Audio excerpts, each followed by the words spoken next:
welcome to Wide Angle this week. Barely a week after the Indian government announced a cessation of hostilities or cease ops in the Jammu and Kashmir region and tried to put an end to some of the violence during the month of Ramzan, a new book called The Spy Chronicles, written by two former spooks. One, the former head of India's RNAW, A.S. Tullat, and the other, the former head of Pakistan's ISI, General Asad Durrani, has now hit the markets.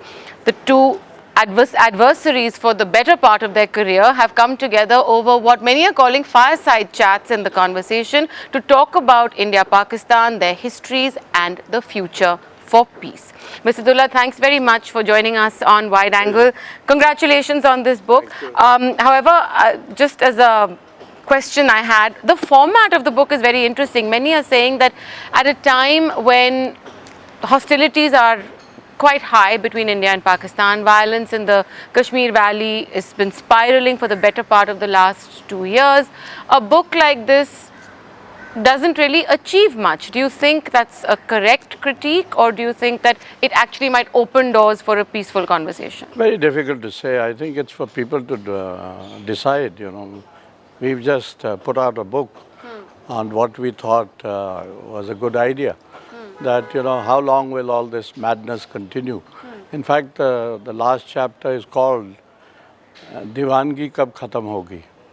So the idea was to, and when we decided to do it, I told the general, I said, look, if you're going to have a chat and if you're going to do a book, it must be positive.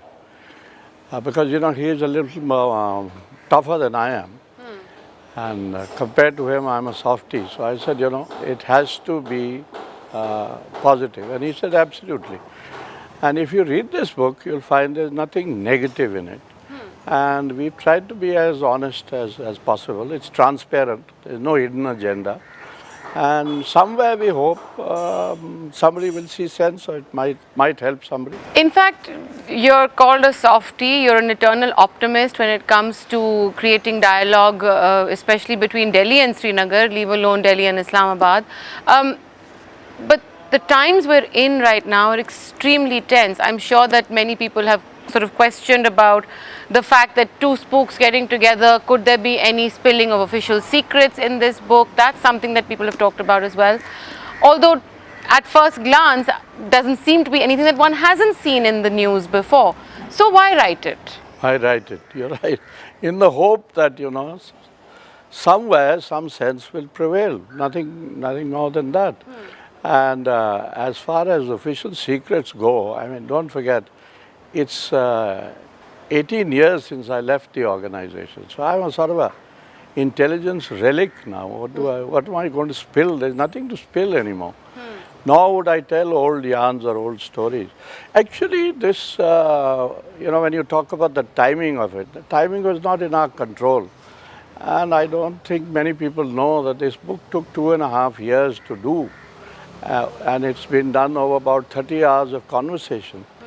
So it just happened, and it happened, I think, basically.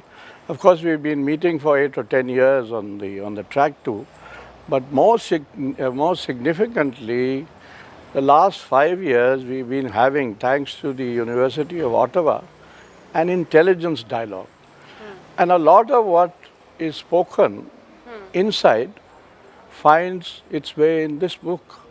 So there is nothing great, nothing novel, nothing.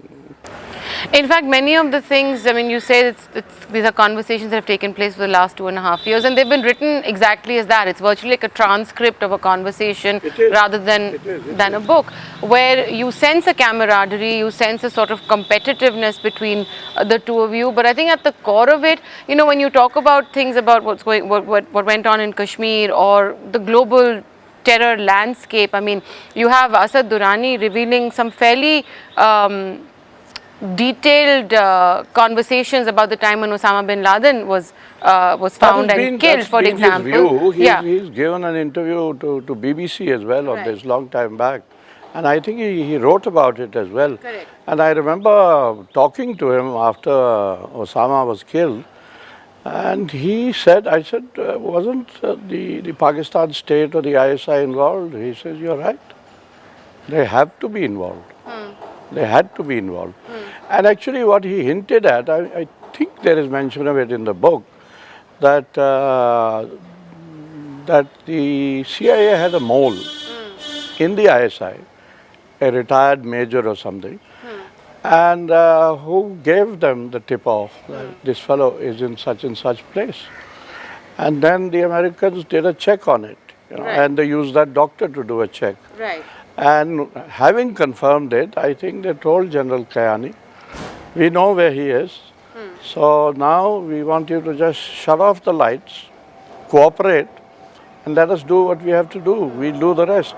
In fact, one of the interesting things about this is that I think more than the content in terms of the conversations you all have had, it is about the format, the timing, the fact that the two of you are being candid in As I said, the conversation. timing has not been up to you. control. But what it seems to indicate is that if intelligence officers post-retirement can have these conversations, are there ways or mechanisms for dialogue to take place with current officers? I mean, you advocate for them being open posts, for example, in Delhi and Islamabad. Is that something that's workable? Absolutely. We have been saying this endlessly, that firstly, the agency to agency interaction must be institutionalized. Because people say, what have you got out of it? I said, what can you get out of a one-off meeting? You'll get off, at the best, a one-off plus somewhere. But if you institutionalize it, then possibly you could get much more. And making the two station chiefs open posts makes a lot of sense, because it would help dialogue, and it would make at least the life of our man in Islamabad much easier. We try and send the best professionals to Islamabad, but with surveillance 24/7, there's very little scope for them to do anything. So if it was an open post, then they could do much more. They could meet with the Pakistani establishment, talk to them, and get much more. One of the things that you've also... And both sides know who the station chiefs are, incidentally. Right, and that's always been something... Yeah. So one of the things that you also talk about in this book, and has been reported again, and consistently India finds itself in a place where they don't know who to have a conversation with in Islamabad. Do you have it with the army chief? Do you have it with the democratically elected leader? Do you have it with the head of the intelligence? Maya, I found this a very weak excuse, that who do we talk to? And I'll give you an example of this. When Kargil happened, and we, thanks to Prime Minister Vajpayee, he immediately thought it is, even if it is, what's it called, General Musharraf, we'll talk to him. And everybody said, how could you talk to the villain of Kargil? And there were a lot of protests on that account. Now, once Musharraf disappeared from the scene in 2007, then we started lamenting the fact that Musharraf was not around. Oh, for Musharraf. I mean, if there was Musharraf, then we could have done so much more. So this is not really an excuse. And what I've tried to argue is that since we find ourselves frustrated time and time again by the so-called deep state in Pakistan, then why not engage directly with the deep state? Why not talk to the general himself? Well, General Bajwa, at least on two occasions in the last 6 months, has made an overture. He is appearing to be quite reasonable, moderate, and talking of peace with India. So why not check him out? I am reminded of another story. This happened immediately after Musharraf, the coup in Pakistan, and the time that Musharraf took over. George Tenet, who was then the CIA chief, went to Islamabad, met with Musharraf, and then came to Delhi. And I remember asking him, I said, what do you think of Musharraf? He said, we think he's fine. He's English speaking. He smokes, he drinks, and we think he'll be around for 5 years. But you guys need to check him out yourselves. So it was a clear message. But at that time, India did take a decision to engage, and So he was then I not just said- the army so chief, he the was same also argument, president. I said, let's check out General Bajwa today. What do we lose? Well, the difference being that Musharraf was army chief and president. Yeah, yeah. So there was no one else to talk to. There was Well, no so-called in- representative in of a- the people. In a sense, in Pakistan, we always say there is no one else to talk to. So might as well talk to the army chief. Okay. Now, tell me something. One of the things you've consistently said, and in several interviews you've given me, you've said every time there is a sort of break in engagement or conversation between Delhi and Srinagar, the people to swoop in and take advantage is the Pakistani deep state. That's right. Right? And we are seeing that happen once again. South Kashmir and the constant infiltration that's taking place, or the training, or the local recruitment that's been going on.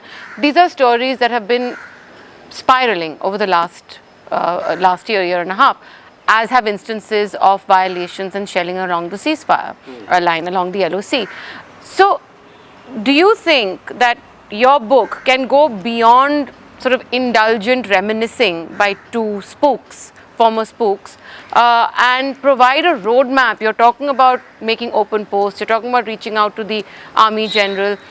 What kind of roadmap? I can't claim anything that this will provide a roadmap for anyone. But our hope is that at least it will make people think. Some people think, of what we've said. And I reiterate that engagement in Kashmir is the key. It should never end. It should never stop. And we should always be engaging with the Kashmiris. The pity is we don't even engage with Farooq Abdullah. You can talk to him and ask him when last anybody from Delhi seriously spoke to him or consulted him on Kashmir. Well, they will turn around and So say they they are in only- partnership with another party in the state and they're running the government. So how does that matter? Farooq Abdullah still remains the tallest leader in Kashmir. There's nobody of half his stature in Kashmir, whatever anyone might say. So why don't we talk to Farooq? We didn't, even in the UPA government where he was a cabinet minister, he was not consulted. So it's a pity. One of the things, I mean, you had a very elaborate book launch in Delhi. You had the former Prime Minister Manmohan Singh, the former Foreign Secretary very / National kind of, Security Advisor, the former Chief of Intelligence, Farooq Abdullah, many people there who, I mean, apart from one or two voices who advocated for engagement and dialogue and peace, and yet these are people who, when they were in office, were speaking a very different language. It's easier to have these conversations when you're out of office. I mean, you're former I agree. intelligence, so. At least for a government servant, it's much easier when you're out of it. But I think the question is, if fundamentally there is a dichotomy between what you can say in office and what you can do out of office, why should anybody actually change the status quo? What is the incentive? Yeah, why should anybody take us seriously? Yeah, what is the incentive? Fair enough. Fair enough. I'm not pleading that I'm some great oracle. It's just that I think once you are out of service, you breathe more freely, you learn a lot more. Let me tell you of my own experience in Kashmir, where I have been watching Kashmir for 30 years. I learned much, much more when I was out of it than when I was in it. So speaking So about whether that means anything or not, Kashmir right now, you're talking about how the government hasn't made any overtures, any conversation. There's been no dialogue between Delhi and Kashmiri. Here I'd like to quote what Yashwant Sinha said yesterday, that a muscular policy is brainless because muscles have no brains. Okay, a muscular policy is brainless. One can argue that the government in Delhi has learned from that. What I'm trying to say, I mean, I said that in a lighter vein. What I'm trying to say is that there is no military solution to Kashmir. Fair enough. It serves a certain purpose up to a certain point. in containing militancy. But even our generals and all of them, including the present chief, have admitted that there are limitations to what the army can do. And after that, it's up to the politicians, it is their show. Fair enough. So the question is, taking on from that, if a muscular policy is a brainless policy, one can argue that the government might be showing signs of having learnt from what it shouldn't do in the last couple of years. The initiative offered by the Delhi government about ceasing hostilities and operations during Ramzan, the Prime Minister's visit to Srinagar last weekend, these are overtures that Delhi is making. Absolutely. Do you think they will yield any results on the ground? You were in service when the last ceasefire was announced. I think this Ramzan ceasefire, I think is a very good gesture, even if it's only cosmetic. We hope it continues and lasts, because it sends a signal to Kashmir. The Kashmiri is very smart, he understands, but it gives him hope. And okay, there is an opening here. Thanks to Mehbooba, because actually it was Mehbooba's idea. Right. She got all the parties together and they passed a resolution, which the BJP later opted out of, but still they did pass a resolution saying that we should have a ceasefire. And she was seeking endorsement from the center, which she's got. So congratulations to her. I think it's a good thing.